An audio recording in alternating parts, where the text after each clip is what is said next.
seorang muslim kalau dia beramal tanpa ilmu, maka bahayanya nantinya itu amalannya itu akan ditolak.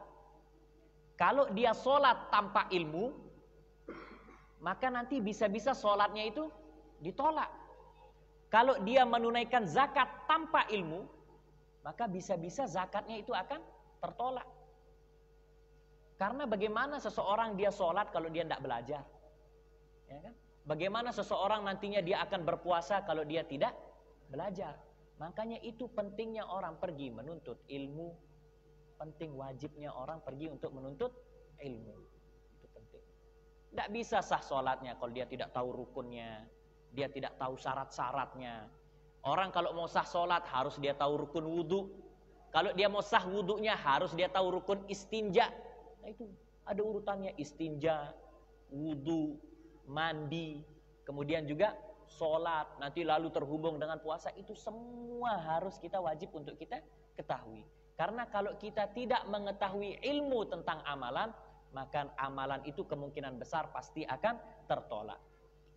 Khalifah Umar ibn Abdul Aziz pernah mengatakan, man amila ala ghairi ilmin kana ma yafsiduhu aktsaru mimma yuslihuh. Barang siapa yang beramal tanpa ilmu, maka dia pasti lebih banyak membuat keburukan daripada membuat kebaikan. Padahal kelihatannya baik yang dia buat, tetapi karena dia berbuatnya itu tanpa ilmu, maka mudaratnya itu pasti lebih banyak daripada manfaatnya. Pasti. Orang sholat tanpa dia belajar, dia akhirnya tidak tahu kalau ternyata ada amalan-amalan yang dia tinggalkan padahal itu wajib. Orang juga yang sholat tetapi dia tidak memiliki ilmu yang banyak di dalam sholatnya, itu akhirnya ribut kepada hal-hal yang tidak perlu untuk diributkan. Ribut sama, mohon maaf, ribut sama kunut, ribut sama banyak hal yang tidak perlu untuk diributkan, tetapi karena tidak ada ilmu akhirnya menjadi ribut.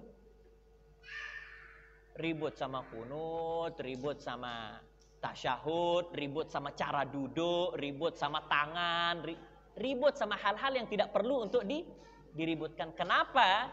Karena itu kekurangan ilmu. Kalau dia tahu ilmu, orang-orang kalau dia sudah tahu ilmu, malas dia untuk ribut sama hal-hal yang seperti itu. Tidak mau dia ribut. Makanya itulah pentingnya seseorang pergi untuk menuntut ilmu. Itu pentingnya. Kalau dia sudah bisa tahu ilmu, dia akan lihat bahwa sesuatu ini penting tidak untuk saya ributkan, penting tidak untuk saya bantah, penting tidak untuk saya sampaikan. Itu dia. Kalau saya lihat dia salah, dia tidak sesuai dengan saya, perlu tidak saya tegur? Nah, kalau dia pakai ilmu, dia bisa lihat, oh enggak, ini memang ada perbedaan pendapat ulama, sudah saya diam, daripada saya ribut, saya diam. Tapi kalau dia tidak ada ilmu, langsung dia akan habisi orang yang tidak sesuai dengan dia, langsung dia salahkan. Itu karena tidak ada ilmu. Itulah makanya pentingnya seseorang untuk pergi menuntut ilmu. Wajib, terutama di dalam masalah-masalah yang fardu-fardu ini. Sholat, zakat, puasa, nanti haji. Begitu juga tentang akidah itu yang wajib untuk dia ketahui. Itulah pentingnya orang pergi menuntut ilmu. Hadirin hadirat rahimakumullah. Rasulullah sallallahu alaihi wasallam bersabda, "Man salaka tariqan yaltamisu fihi ilman, sahhalallahu lahu tariqan ilal jannah." Barang siapa yang pergi berjalan menuntut ilmu, maka Allah akan permudahkan jalannya dia menuju surga. Pergi nuntut ilmu. Pergi. Kalau ada majelis-majelis taklim seperti ini nih, bagaimana kita usahakan waktu kita tuh setidaknya untuk pergi menuntut ilmu. Usahakan dia dikit. Ada kesibukan mungkin yang tidak terlalu penting, tinggalkan. Pergi untuk menuntut ilmu. Karena kita tidak tahu ini keutamaannya yang diberikan oleh Allah Subhanahu wa taala ini justru mempermudah jalan kita menuju surga. Semakin sering kita datang ke majelis ilmu, maka semakin dekat kita dengan surga. Semakin jauh kita dengan majelis ilmu, maka artinya semakin jauh juga kita dengan surga. Permudah ini kita biasakan anak-anak dari kecil. Bagaimana kalau dengar ada pengajian, dengar ada taklim, dengar ada majelis-majelis, ada halaqah-halaqah, ini kita biasakan. Dari kecil kita biasakan untuk menghadiri. Dulu orang-orang tua kita, termasuk saya dulu pernah mengalami, dulu ayah waktu saya masih tinggal di Mekah, setiap ada majelis ilmu langsung dibawa. Walaupun jalannya itu 7 kilo, 6 kilo. Saya jalan kaki dulu dibawa sama ayah. Walaupun jalannya itu 6-7 kilo jalan kaki dibawa. Nanti pulang tengah malam dibawa. Terus dibiasakan memang dari kecil untuk pergi menuntut ilmu. Sehingga kita terbiasa dengan ilmu, dekat dengan ilmu, dekat dengan ilmu, dekat dengan ilmu. Sehingga kita juga dekat dengan agama. Kalau kita sudah dekat dengan agama, insya Allah kita akan dekat dengan Allah Subhanahu wa ta'ala. Itu harapan kita. Kemudian Al-Imam Ka'bul Ahbar pernah berkata, "Lau anna thawaba majalisil ilmi bada linnas laqtatalu alaihi hatta yatruka kulli dhi imaratin imaratah wa kulli dhi suqin suqah." Imam Ka'bul Ahbar pernah berkata, seandainya pahala majelis ilmu itu ditampakkan kepada manusia, seandainya kita bisa lihat pahala kita pergi datang sekarang ini, maghrib ini, seandainya kita bisa melihat, maka orang pasti akan saling berbunuhan untuk merebut pahala itu. Saking besarnya pahala yang kita dapatkan pada malam hari ini, kalau dia kelihatan, orang pasti akan saling bunuh untuk rebut pahala itu. Saking besarnya. Hatta yatruka kulladzi imaratin imaratah. Sampai orang yang kalau jadi pemimpin, kalau bisa dia tinggalkan jabatannya itu untuk pergi cari majelis ilmu. Saking besarnya pahala yang didapatkan orang pergi menuntut ilmu. Wa kulli dzi suqin suqah. Sampai orang-orang yang kalau dia jualan, dia rela untuk tinggalkan jualannya itu demi menghadiri majelis ilmu. Saking besar dan agungnya fadilah orang yang pergi menuntut ilmu. Makanya kita ramaikan majelis-majelis ilmu. Siapapun, kalau ada majelis ilmu yang bagus, orang yang kita lihat memang dia ustadz yang benar, dia mengajarkan ilmu yang benar, kita ramaikan, kita hadiri, kita antusias, harus kita tumbuhkan. Karena kalau kita jauh dari ilmu, akhirnya kita jauh dari pengetahuan. Kalau kita jauh dari pengetahuan, akhirnya kita jadi orang yang bodoh. Nah, kalau sudah bodoh, tidak ada fungsinya di hadapan masyarakat. Orang yang tidak ada ilmunya itu dia tidak akan berfungsi, tidak akan bermanfaat di hadapan masyarakat. Makanya kita terus ramaikan daripada majelis ilmu. Begitu juga sabda baginda Nabi sallallahu alaihi wasallam, "Man kharaja fi talabil ilmi fahuwa fi sabilillahi hatta yarji'." Barang siapa yang keluar pergi menuntut ilmu, mencari ilmu, maka dia berada di jalan Allah. Dia seperti orang yang pergi berjihad di jalan Allah sampai dia pulang ke rumahnya. Bayangkan berapa banyak pahala yang kita dapatkan. Sekedar melangkahkan kaki kita, meluangkan waktu kita yang hanya sekedar antara maghrib dan isya. Nah, sebentar, hanya 40 menit mungkin. Yang kita luangkan ini hanya sebentar. 24 jam kali 7. 24 jam kali 7. Yang kita luangkan hanya 40 menit saja. Nah, hanya 40 menit dari 24 jam kali 7. Kalau masih berat, tidak tahu sudah hatinya berarti kerasnya kayak apa, wallahu alam. Atau dia masih belum diberikan taufik, belum diberikan kemudahan hidayah oleh Allah Subhanahu wa taala. Makanya itu kita syukuri. Kita masih hanya sekedar sedikit saja, itu sangat berharga. Luar biasa pengorbanan kita ini untuk ilmu. Begitu juga hadis dari baginda Nabi sallallahu alaihi wasallam, "Muta'allimun kaslan afdalu 'indallahi min 700 'abid." Orang yang menuntut ilmu walaupun dengan agak malas, agak berat. Ini sabda baginda Nabi sallallahu alaihi wasallam, dia berat. Aroya wahaneha. Bismillah sudah. Kedong lek julu mesti. Udah kedong dia di depan masjid, dak enak dia ndak masuk. Iya wahaneh tama wah. Dia kaslan, dia agak berat untuk menuntut ilmu. Dia agak berat. Tetapi kata sabda baginda Nabi sallallahu alaihi wasallam, afdalu indallah min 700 'abid. Dia itu pahalanya lebih banyak, lebih agung, lebih mulia di sisi Allah daripada 700 orang ahli ibadah.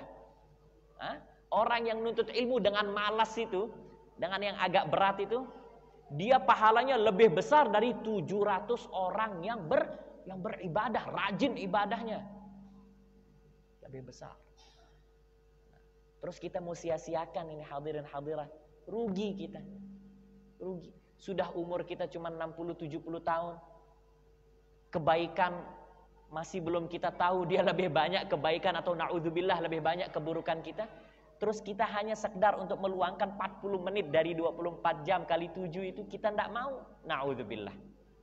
Na'udzubillah, tidak tahu lagi. Kita mohon semoga Allah Subhanahu wa taala selalu kekalkan kenikmatan ini pada kita semuanya. Amin amin ya rabbal alamin. Begitu juga sabda baginda Nabi sallallahu alaihi wasallam, "Man ja'ahul maut wa huwa yatlubul ilma liyuhyiya bihil Islam, fa bainahu wa bainal anbiya'i darajatun wahidatun fil jannah." Barang siapa yang meninggal di dalam keadaannya menuntut ilmu, dan ilmunya itu dia niatkan memang untuk menghidupkan Islam, memperjuangkan Islam, maka nanti kata Rasulullah sallallahu alaihi wasallam, jarak antara dia dengan nabi-nabi di sorga itu hanya 1 derajat saja. Orang yang pergi menuntut ilmu dan meninggal dalam keadaan menuntut ilmu, maka jaraknya dia dengan nabi besok di sorga itu hanya 1 derajat saja. Hanya karena mereka itu nabi, makanya dia lebih tinggi. Dia berada langsung tepat, kedudukannya ada di bawah para nabi dan para mursalin. Itu keutamaan orang yang pergi menuntut ilmu. Imam Asy-Syafi'i rahimahullahu ta'ala, beliau adalah orang yang besar di antara salah satu pemimpin madhab yang 4, madhab Syafi'i. Imam Asy-Syafi'i pernah berkata di dalam syairnya, "Man lam yadhuq dhullat ta'allumi sa'atan tajarra'a dhullal jahli tula hayatihi." Barang siapa yang tidak pernah menekan dirinya untuk menuntut ilmu walaupun sesaat, barang siapa yang tidak pernah memaksa dirinya untuk pergi taklim walaupun sesaat, maka dia akan berada di dalam kebodohan seumur hidupnya. Sesaat saja, tekan. Kalau engkau tidak bisa menekan dirimu untuk pergi taklim, maka engkau akan berada di kebodohan selama-lamanya. Wa man fatahu ta'limu waqta syababihi fakabbir alaihi arba'an liwafatihi. Barang siapa yang menghabiskan umur mudanya itu bukan untuk menuntut ilmu, maka kata Imam Syafi'i, sholatkan sudah dia. Tidak ada gunanya dia untuk hidup. Kalau masa mudanya tuh habis, tidak pernah dia gunakan sedikit pun untuk menuntut ilmu, sholatkan dia. Tidak ada gunanya untuk hidup. Hayatul fata wallahi bil ilmi wat tuqa idza lam yakuna la'tibara lidzatihi. Kehidupan seorang manusia yang beriman, kata Imam Syafi'i, adalah untuk ilmu dan takwa. Jadi kita hidup di dunia ini hanya 2 tujuan kita. Menuntut ilmu, kemudian mengamalkan ilmu untuk Allah Subhanahu wa taala. Begitu terus. Belajar, amal. Belajar, amal. Salat, zakat. Belajar, amal, salat, zakat. Begitu terus sepanjang hidup kita. Kalau kita tidak melakukan ilmu dan takwa, lam yakuna li'tibari lidzatihi. Kalau dia tidak ada dua-duanya, maka orang itu dianggap tidak ada di muka bumi. Tidak ada. Sudah tidak ada fungsinya berarti. Kalau dia tidak taklim, dia tidak belajar, dia tidak menuntut ilmu, dia tidak bertakwa, sudah tidak ada fungsinya. Hilangkan sudah dia dari muka bumi. Jadi itu pentingnya orang pergi menuntut ilmu. Hadirin hadirat rahimakumullah. Seorang manusia itu di dalam menuntut ilmu dia ada 3 kedudukan. Manusia itu dalam menuntut ilmu dia ada 3 kedudukan, ada 3 derajat. Ada 3. Ada 3 jenis manusia yang pergi menuntut ilmu. Yang pertama, rajulun talabal ilma liyaddakhirahu zadan ilal ma'ad. Ada orang yang pergi menuntut ilmu yang dimana ilmunya itu nanti dijadikan bekal dia di akhirat. Itu golongan yang pertama. Dia pergi nuntut ilmu, lalu ilmu itu dia jadikan bekalnya dia di akhirat. Dia belajar ilmu sholat, dia belajar ilmu zakat, dia belajar ilmu-ilmu yang manfaat, lalu dia gunakan ilmunya itu untuk mendekatkan diri kepada Allah Subhanahu wa ta'ala. Nah, itu fahadha minal faizin. Nah, ini golongan orang yang beruntung. Ini orang yang menuntut ilmu yang benar. Dia tuntut ilmu, dia gunakan untuk Allah. Dia tuntut ilmu, langsung dia amalkan. Dia tuntut ilmu, langsung dia kerjakan. Fahadha minal faizin. Nah, ini dia orang yang benar-benar menuntut ilmu. Kemudian yang kedua, golongan orang yang menuntut ilmu, rajulun talabahu liyasta'ina bihi ala hayatihil ajilah. Ada orang dia menuntut ilmu untuk dijadikan bekalnya dia di dunia. Ada orang dia menuntut ilmu yang dimana ilmunya itu untuk memperbesar daripada jabatannya, memperbanyak daripada hartanya. Dia kepingin nuntut ilmu ini biar dia nanti kalau di hadapan masyarakat dia dipanggil ustadz. Kalau dia datang itu disambut sama orang-orang, dicium tangan. Dia kepingin nuntut ilmu itu nanti biar dia jadi terkemuka di masyarakat. Akhirnya dia diangkat jadi pejabat, diangkat dia jadi dipilih dia untuk memimpin masyarakat. Itu dia tujuannya menuntut ilmu untuk mendapatkan daripada jabatan, harta, untuk kesenangan duniawi. Dan dia tahu bahwa sebenarnya dia ini dalam posisi salah. Dia tahu bahwa dia menuntut ilmu ini sebenarnya salah, tetapi mau ndak mau sudah ndak ada lagi kerjaan lain ini, mau ndak mau dia nuntut ilmu, kemudian dia ceramah berharap bayaran. Fahadza minal mukhatirin. Di sini dikatakan orang-orang yang seperti ini hadza minal mukhatirin. Ini keadaan hidupnya ini bahaya. Keadaan hidupnya ini bahaya. Karena kalau na'udzubillah, kalau dia meninggal di dalam keadaan itu, maka dia dipastikan na'udzubillah meninggal dalam keadaan su'ul khatimah. Na'udzubillah min dzalik. Meninggal dalam keadaan buruk, meninggal dalam keadaan tidak diterima oleh Allah Subhanahu wa taala. Na'udzubillah.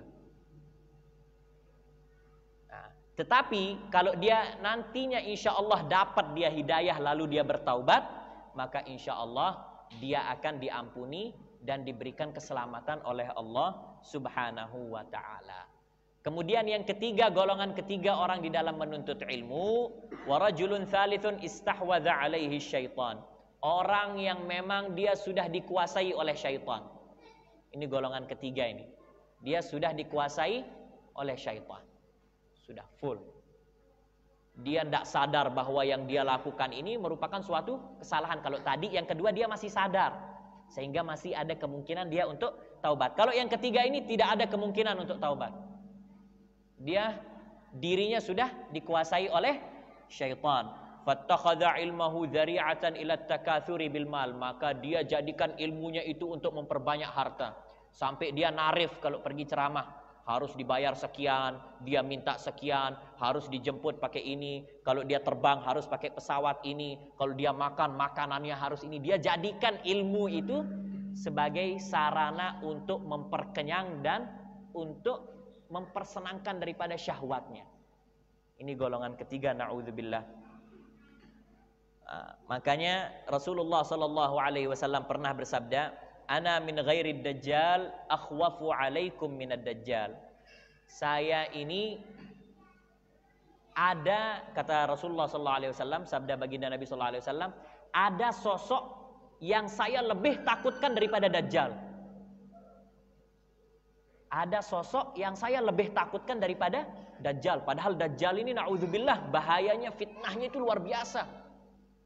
Fitnahnya luar biasa. Tahu fitnah dajjal? Dajjal itu dia bisa jadikan siang sebagai malam, dia bisa jadikan malam sebagai siang, dia bisa hidupkan orang mati, dia bisa matikan orang yang hidup. Dia bisa semua fitnahnya. Tetapi ada yang lebih ditakutkan oleh Rasulullah SAW daripada dajjal. Siapa? Faqila wa man hum ya Rasulullah? Qal ulama ussu. Yang ditakutkan oleh Rasulullah SAW lebih daripada dajjal adalah ulama yang ulama yang buruk, ulama yang akhlaknya tidak sesuai dengan syariat baginda Nabi sallallahu alaihi wasallam. Ulama yang memang dia tujuannya untuk dunia. Makanya itulah pentingnya kita bagaimana kita pilih-pilih ustaz, pilih-pilih orang yang ingin kita jadikan panutan, kita pilih-pilih. Karena kalau ulama itu dia sudah ulama itu sudah buruk, maka ilmu yang dia keluarkan pasti buruk. Walaupun dia terlihat baik, dia ngajak sholat, Dia ngajak zakat, dia ngajak puasa, dia ngajarkan ilmu-ilmu itu, tetapi nantinya dia pasti akan menyelipkan keburukan-keburukan di dalam ilmu-ilmunya. Dia pasti akan selipkan di dalam ceramahnya itu hal-hal yang merusak, justru merusak daripada masyarakat dan juga merusak daripada agama. Jadinya itu perlunya kita memilih daripada asatid, perlu kita memilih daripada orang-orang yang alim. Hadirin hadirat rahimakumullah.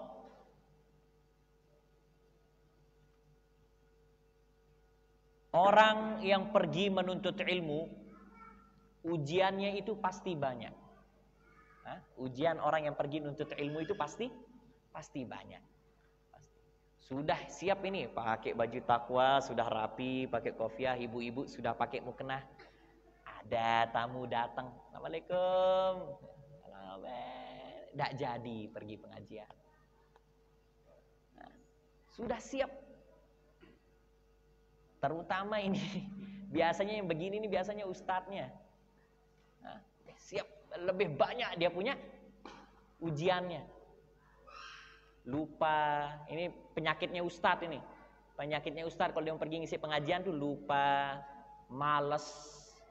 Ini penyakitnya itu. Begitu juga dengan orang-orang yang hadir masyarakat secara umum tuh, mereka tuh pasti ada ujian-ujiannya. Nanti datang gangguan setan, udahlah. Sida kan sudah rajin datang taklim, sekali ini saja bolos lah. Nggak, dia marah ustadz itu. Bolos sudah sekali ini saja. Nah, pintar, setan ini pintar, dia jauh lebih pintar daripada kita setan ini. Pintar dia masukkan bisikan-bisikan, dia kasih, didatangkan tamu. Atau pas kita sudah siap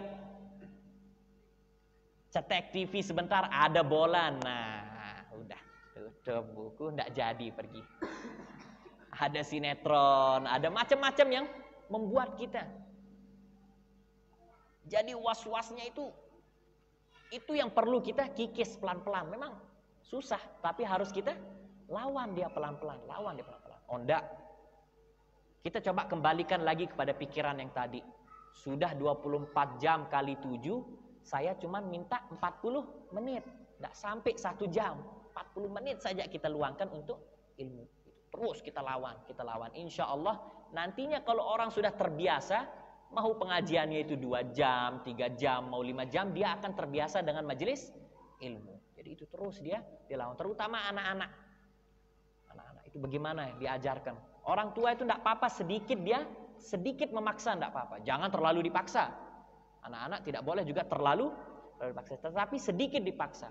Iming-imingi dia, kasih, berikan dia, ajak. Senangkan dia anak-anak dengan majelis ilmu. Karena kalau mereka dari kecil sudah senang dengan majelis ilmu, besarnya dia yang akan cari majelis ilmu. Kalau mereka dari kecil itu sudah terbiasa dengan majelis ilmu, besarnya dia yang haus, dia yang akan cari. Dia dengar ada ustadz, walaupun jauh, dia dengar ada ustadz sana, dia berangkat. Dia dengar ada ustadz situ, dia berangkat. Dia dengar ada ustadz di masjid ini, dia berangkat. Terus dia haus, cari ilmu. Senang dia dengan ilmu. Kalau dia sudah senang dengan ilmu, kita sebagai orang tua senang melihat anak kita seperti itu. Hadirin hadirat rahimakumullah. Terakhir, yang perlu diperbaiki oleh seseorang di dalam menuntut ilmu, ini akhir. Dan biasanya akhir itu yang paling penting. Ini yang paling penting diperbaiki oleh setiap orang yang pergi menuntut ilmu. Ini wajib, harus dia perbaiki. Dan juga bukan hanya untuk penuntut ilmu saja yang harus dia perbaiki. Tetapi di dalam setiap amalan juga harus kita perbaiki hal ini. Apa yang wajib kita perbaiki itu? Yang wajib kita perbaiki itu yang paling pertama dan juga nanti menjadi paling akhir, yaitu niat. Niat itu yang harus kita perbaiki. Karena orang kalau niatnya sudah buruk, maka yang dia terima itu pasti buruk, walaupun itu datangnya baik. Orang kalau niatnya sudah baik, walaupun dia agak malas, tapi dia niatnya baik. Walaupun dia agak malas, maka yang insya Allah nanti akan masuk pada dirinya itu pasti kebaikan dan juga pasti akan bermanfaat. Jadi itu yang harus kita perbaiki dari awal. Orang kalau sholat mau sah, yang diperbaiki apa awal? Niat. Lihat niatnya. Kalau dia betul niatnya, sah sholatnya. Kalau dia tidak betul niatnya, tidak sah sholatnya. Bagaimana orang mau sholat zuhur tapi dia niat asar? Tidak sah dia. Bagaimana orang mau sholat maghrib tapi niat subuh? Tidak sah dia. Jadi di dalam semua amalan, di dalam semua perbuatan, yang wajib, yang pertama kali wajib kita perbaiki itu adalah niat. Begitu juga nanti di akhir amalan yang wajib kita perbaiki juga niat. Makanya niat ini dia kan terhubung dengan keikhlasan. Niat ini kan dia terhubung dengan keikhlasan. Jadi niat itu harus kita jaga ketika sebelum beramal, di tengah beramal, dan sesudah beramal. Itu niat harus dijaga. Ketika saya mau sedekah, ada orang dia ingin bersedekah, maka dia harus niatkan, dia jaga niatnya bahwa dia memang benar-benar sedekah ini karena Allah Subhanahu wa ta'ala, untuk mencari pahala dan mengharapkan ridha Allah, dia sedekah. Ketika dia bersedekah, dia tetap harus niatkan seperti itu. Ketika sesudah bersedekah, dia tetap harus berniat seperti itu.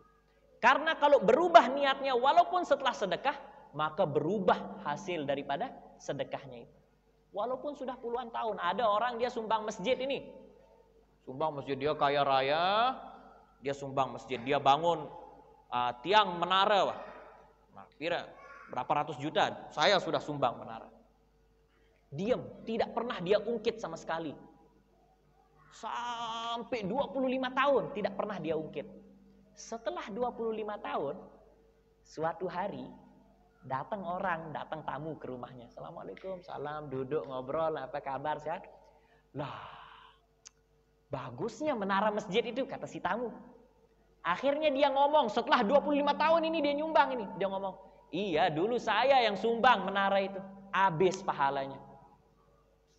Habis dia punya pahala, habis dia pahala yang didapat 25 tahun langsung habis. Tidak dapat, habis. Hanya gara-gara saya dulu ya nyumbang. Jadi itu pentingnya kita menjaga daripada niat.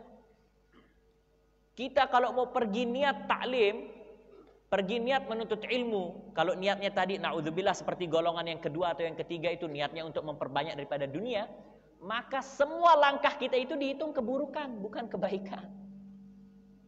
Justru langkah-langkah kita itu akan dihitung keburukan oleh Allah Subhanahu wa ta'ala. Yang kita dapatkan juga keburukan. Nantinya yang kita ajarkan juga keburukan. Akhirnya jadi keburukan yang menjalar. Gara-gara niat yang buruk. Niat yang salah. Gara-gara niat yang salah. Makanya itu kita perlunya menjaga daripada niatan kita.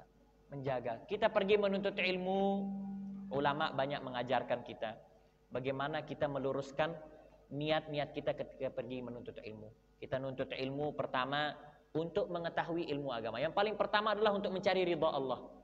Semua amalan kita ini hanya mengharapkan ridha Allah, kemurahan dan rahmat dari Allah Subhanahu wa ta'ala. Itu yang kita cari.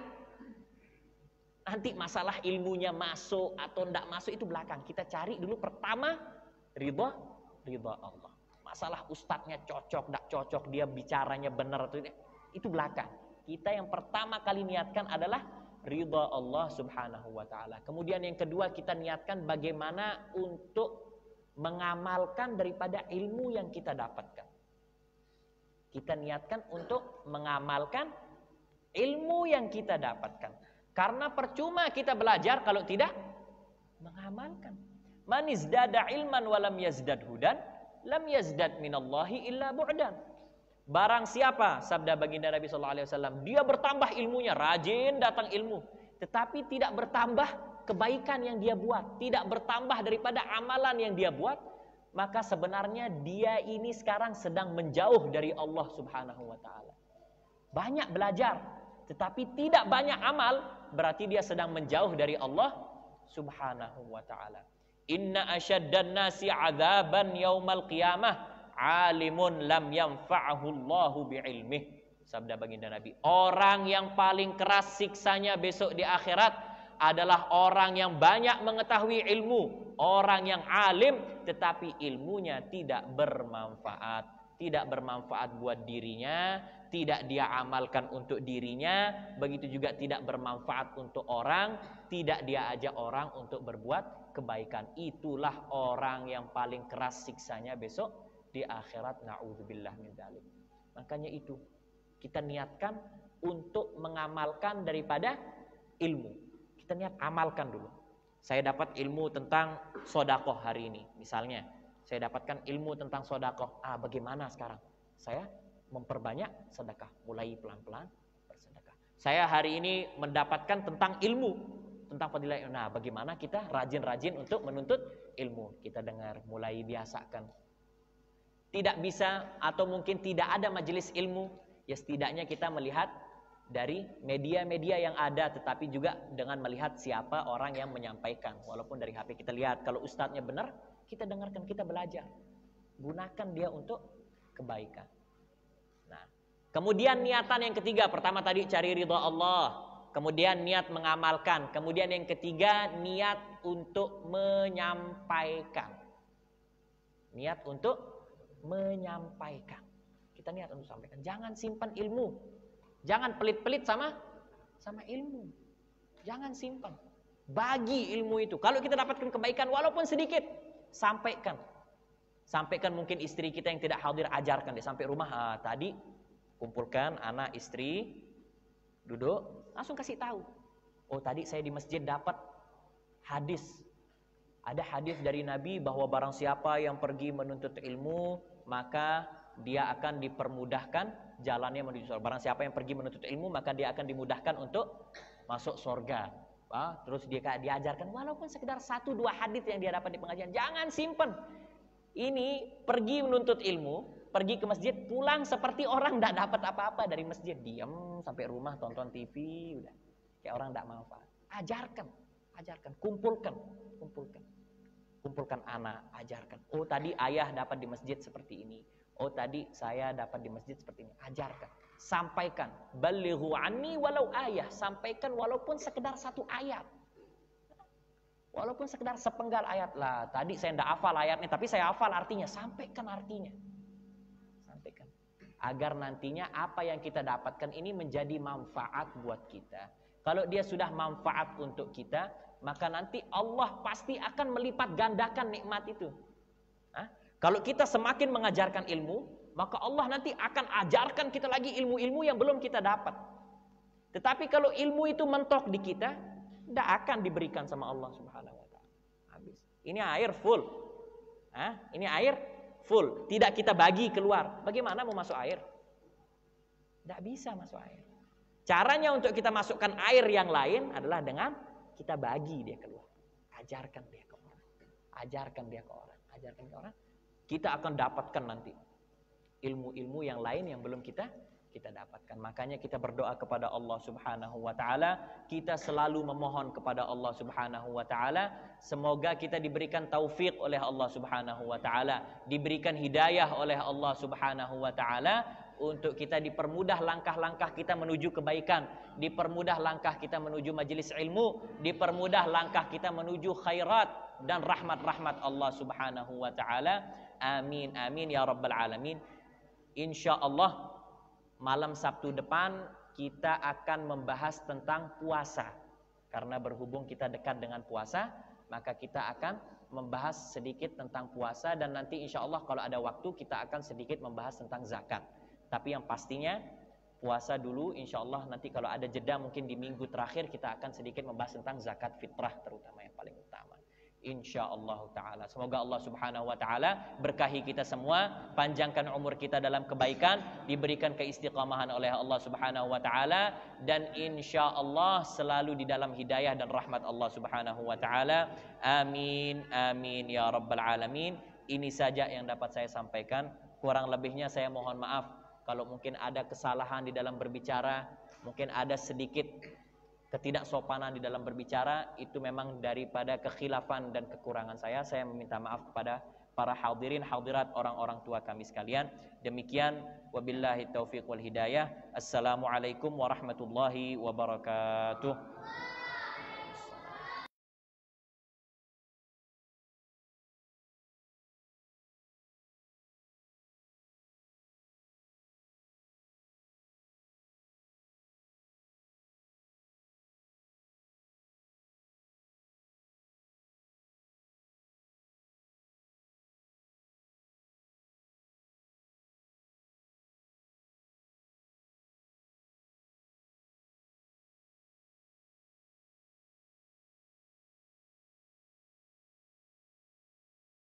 يصلون على النبي يا أيها الذين آمنوا صلوا عليه وسلموا تسليما.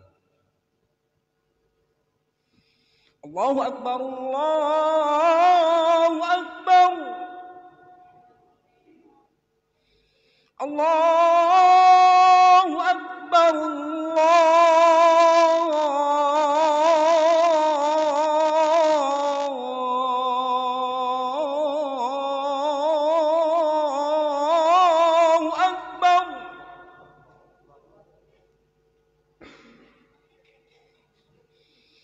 أشهد أن لا إله إلا الله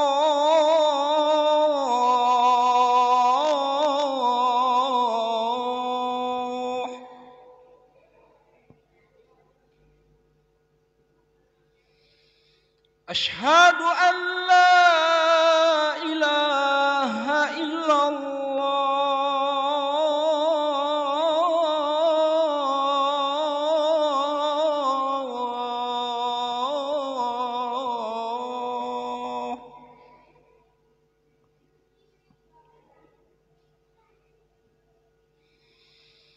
أشهد أن محمدا رسول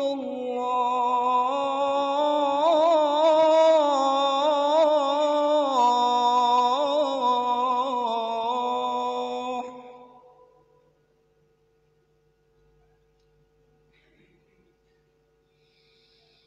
أشهد أن محمدا رسول الله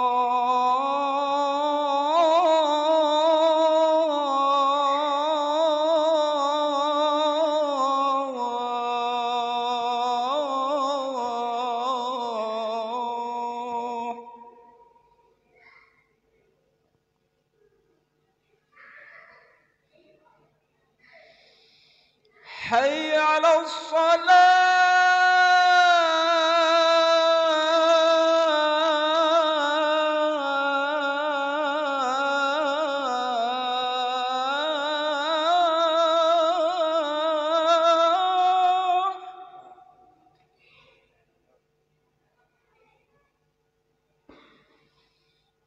حي على الصلاة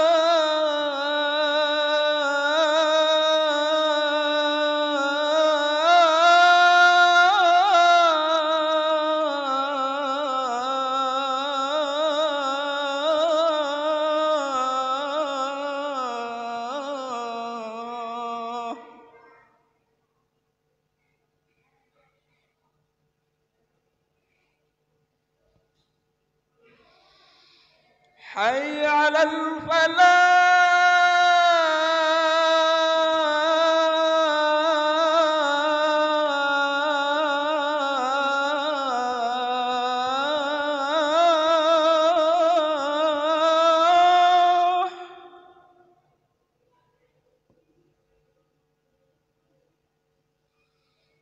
حي على الفلاح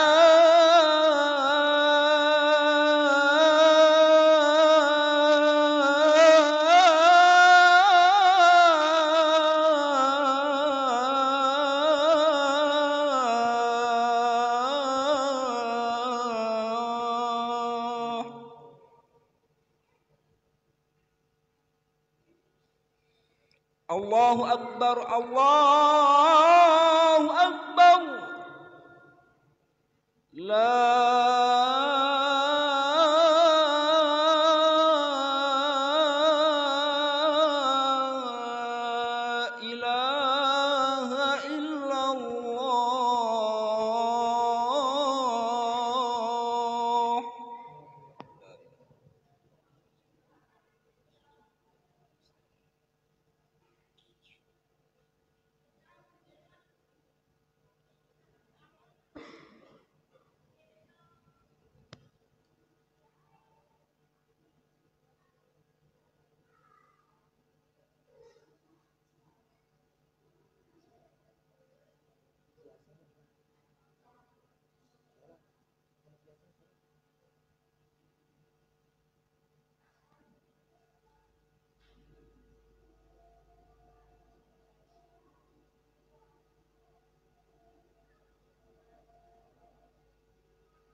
الله أكبر الله أكبر أشهد أن لا إله إلا الله أشهد أن محمدا رسول الله حي على الصلاة حي على الفلاح قد قامت الصلاة قد قامت الصلاة الله أكبر لا إله إلا الله لا إله إلا الله محمد رسول الله صلى الله عليه وسلم سووا صفوفكم رحمكم الله تراسوا تقاربوا يرحمني ويرحمكم الله. Luruskan rapatkan shaf.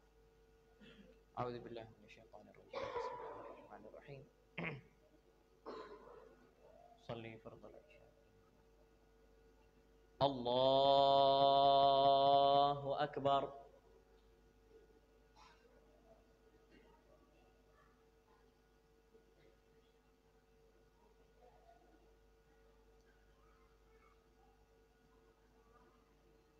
Bismillahirrahmanirrahim.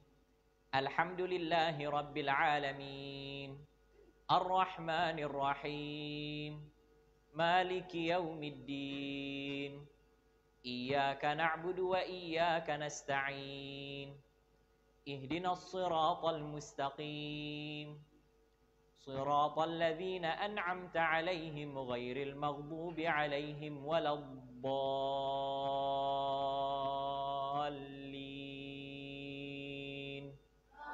Amin.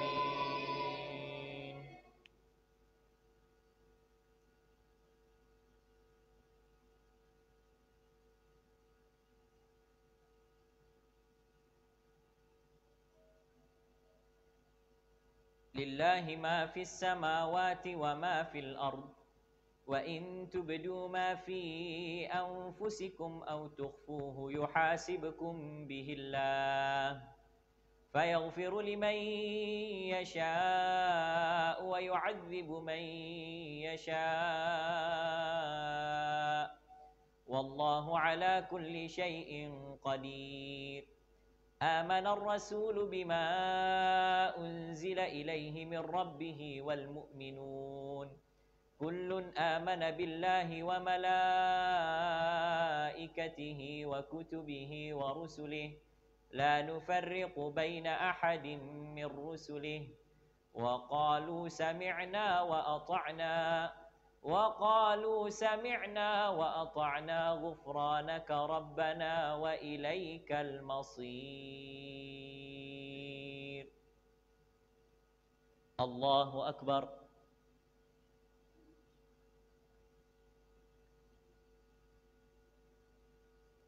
سمع الله لمن حمده. الله أكبر.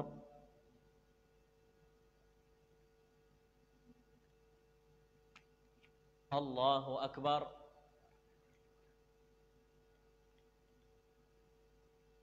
الله أكبر.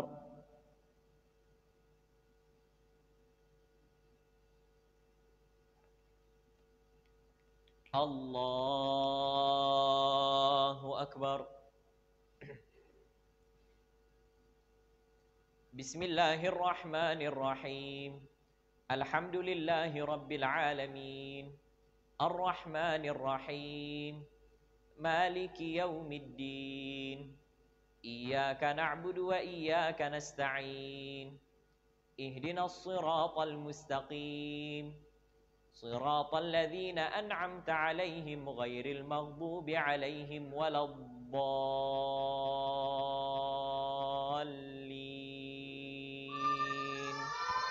آمين.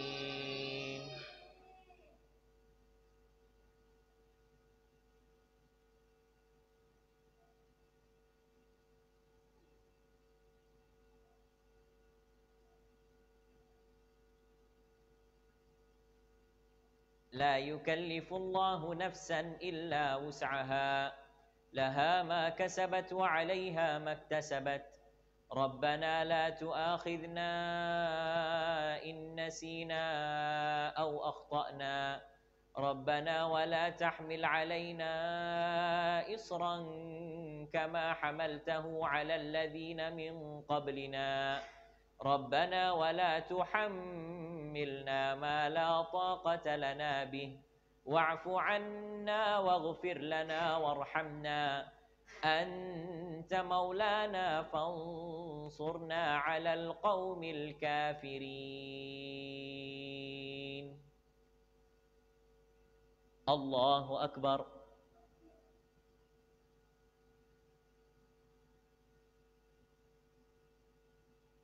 سمع الله لمن حمده. الله أكبر.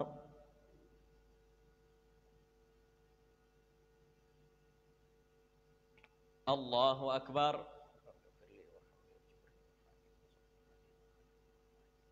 الله أكبر.